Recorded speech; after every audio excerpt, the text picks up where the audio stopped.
ఈరోజు విజయవాడ నగరంలో 64 డివిజన్ల నుంచి 3 కాన్స్టిట్యూన్సీల నుంచి వచ్చేసినటువంటి జన సైనికులకు, వీర మహిళలకు, అదేవిధంగా వేదిక పెద్దలు నాదెళ్ల మనోహర్ గారికి, కందులు దుర్గేష్ గారికి, హరిప్రసాద్ గారికి, వంశీ గారికి, కేకే గారికి, సుబ్బారాయుడు గారికి, అలాగే వాసు గారికి, వంశీ గారికి, పాపారావు గారికి, మండల రాజేష్ గారికి, ఇంకా వేదిక పెద్దలందరికీ, మీడియా మిత్రులందరికీ కూడా ఉదయపూర్వ నమస్కారం. మరి రాబోయే ఎలక్షన్స్ 2029లో మనం గెలవాలనుకుంటే అది ఇప్పటి నుంచి మనం స్ట్రాంగ్గా అవ్వాల్సిన అవసరం ఉంది. ఎందుకంటే ఈ లోకల్ బాడీస్ అనేది పట్టుకొమ్మలు లాంటి, ఇక్కడ బలం లేకపోతే మనకి ఎక్కడ బలం ఉండదు. ఏ కాన్స్టిట్యూన్సీలో అయినా, ఏ కార్పొరేటర్ అయినా అవ్వాలనుకునే ఆలోచన ఉన్నప్పుడు కింద స్థాయిలో మనం ప్రజల మధ్య నుండి ప్రజల అవసరాలు తీరుస్తూ, నేను గత ఎలక్షన్లో ఉదాహరణకు చూశాను. అప్పుడు చాలా పార్టీలు బయటికి నిలబడడానికి, కానీ జనసేన మాత్రం అప్పుడు కూడా పోటీ చేసింది. అప్పుడు కూడా తక్కువ ఓట్లలో మనం గెలిచాం. బయటకు వస్తా భయపడే రోజుల్లో బయటకు వచ్చిన నాయకుడు పవన్ కళ్యాణ్ గారు, ఆయన వెనకాల మనందరూ.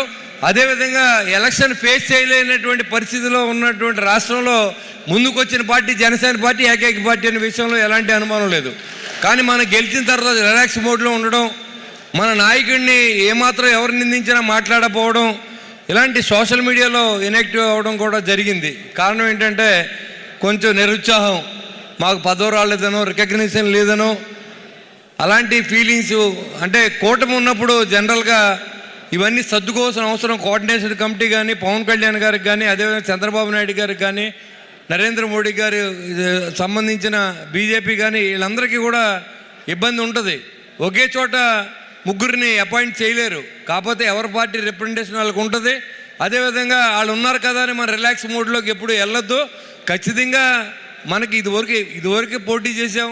మరి 2900 ఓట్లు వచ్చి జస్ట్ ఒక 150 ఓట్లలో ఓడిపోయినటువంటి కార్పొరేటర్లు కూడా నేను కలిసాను. చాలా దురదృష్టం. కానీ మా దృష్టిలో ఆ రోజుల్లో నిలబడితే నెగ్గినట్టే. ఎందుకంటే నిలబడి ధైర్యంగా బయటకు వచ్చి మేము పోటీ చేస్తామనే నాయకులు మేము చాలా తక్కువ మంది చూసాం. 55 గ్రామాల్లో పోటీ చేస్తే 10 మందిని నెగ్గించుకోగలిగాం ఆ రోజు తాడేపల్లిలో. అంటే అంత కష్టమైన పరిస్థితి. కానీ ఈరోజు మన కూటమి ప్రభుత్వం చాలా స్ట్రాంగ్గా ఉన్నాం, కానీ మనం కొంచెం డల్గా ఉన్నాం. ప్రభుత్వం పనితీరు బాగుందనేది ప్రజల్లో ఉంది. కానీ వైసీపీ నాయకులు ఒక మైండ్ గేమ్తో నిరంతరం పనిచేస్తున్న ప్రభుత్వం మీద రాళ్ళు వేయడం, మనం కూడా సైలెంట్గా ఉండడం అనేది కొంచెం ఇబ్బందికరమైన విషయం. మరి అమరావతి రాజధానిగా ఉన్నప్పుడు విజయవాడలో బలంగా జనసేన పార్టీ ఉండాలి.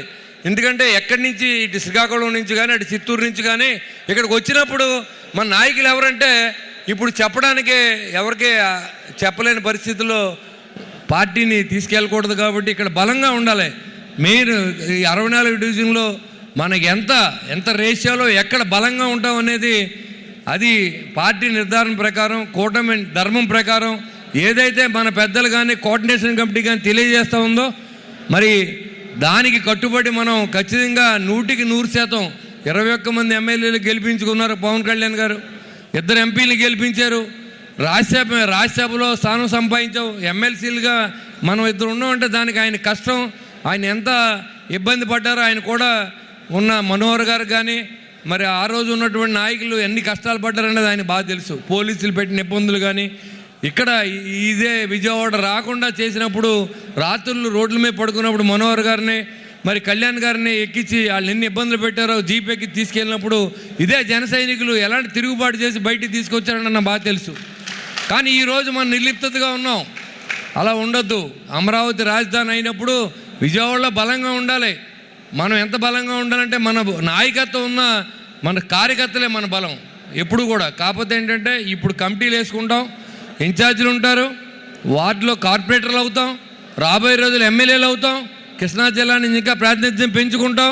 దానికి మేము హుషారుగా ఉన్నామంటే మన నాయకుడు సీట్ అడుగుతాడు, కానీ మేము ఇంట్లో పడుకుంటాం, గెలిస్తే మేము అని చెప్తాం అనుకుంటే మన నాయకుడు కూడా ఎక్కడా కూడా ఏ విజయవాడలో బలహీనంగా ఉన్నామనే సంకేతాలు బయట రాకుండా మీరందరూ కూడా మరింత ఉత్సాహంగా లోకల్ బాడీస్లో ఏదైతే కార్పొరేటర్లు అవ్వాలనుకున్నారో వారందరూ కూడా ప్రజల్లో నిరంతరం ఉండాలి. నేను దానికి ఉదాహరణగా వైజాగ్లో ఒక ఎలక్షన్కి అప్పుడు వెళ్ళాను, 33వ వార్డు. ఆ రోజుల్లో తిరిగి నాయకుడు కూడా ఎవరు లేడు. అవతల పాటు విజయసాయి రెడ్డి గారు వచ్చారు.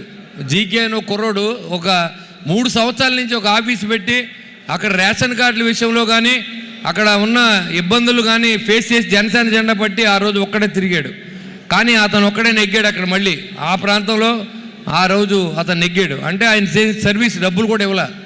అలాంటి పరిస్థితి మనకు ఉండాలి. ఎప్పుడు కూడా మన పార్టీ బలంగా ఉంటే మనం బలంగా ఉన్నట్టే లెక్క. ఎందుకంటే మనం యాచించి స్టేజ్ నుంచి శాసించి స్థాయికి తీసుకెళ్ళినటువంటి పవన్ కళ్యాణ్ ఆశయాల్ని ఎక్కడా తూట్లు పడకుండా మనం భారతీయులైన సందేశాన్ని ఇచ్చుకుంటూ ఎక్కడా కుల మతాలకు అతీతంగా మరి ఏదైతే మన నాయకుడు ఏదైతే జనంలో తీసుకెళ్తూ అందరినీ కూడగట్టుకుని మన జనసేన పార్టీ పెద్దన్న పాత్ర పోషిస్తూ ఉంది. ఇవాళ 21 సీట్లు లెక్క కాదు అక్కడ.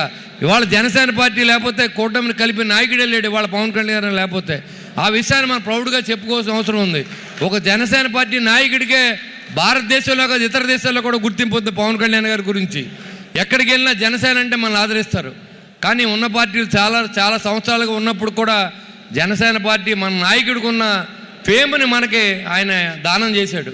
దాన్ని మనం తిరిగి గిఫ్ట్గా ఇవ్వాలంటే ప్రతి ఎలక్షన్లోనూ ప్రతి కార్యకర్త కూడా పవన్ కళ్యాణ్ గారి ఆశయాలను ప్రజల్లో తీసుకెళ్ళి మనం 100% మనకి ఏ సీట్లు అయితే ఇస్తారో గెలిపించాలని మనస్ఫూర్తిగా కోరుకుంటూ చాలామంది పెద్దలు ఉన్నారు. నాకు ఈ అవకాశం ఇచ్చినటువంటి మరి ఉదయభాను గారికి వీళ్ళందరూ కూడా నా ఉదయపూర్వ నమస్కారం తెలియజేసుకుంటూ సెలవు తీసుకోవడం. జై హింద్.